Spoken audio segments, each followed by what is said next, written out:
Okay, welcome to today's video. So this video is for No Frills Thanksgiving weekend haul. So I will start with the meat. There's only one item, which is just chicken legs, which was $1.97 a pound. Hamburger buns was on sale for $1.97.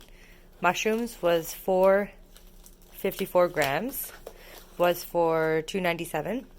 Bananas were 56 cents a pound, which is a standard price. Eggplant was 97 cents a pound. 3-pack of garlic was 77 cents.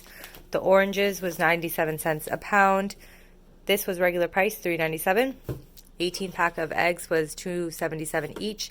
And then a 10-pound bag of red potatoes was $3.97.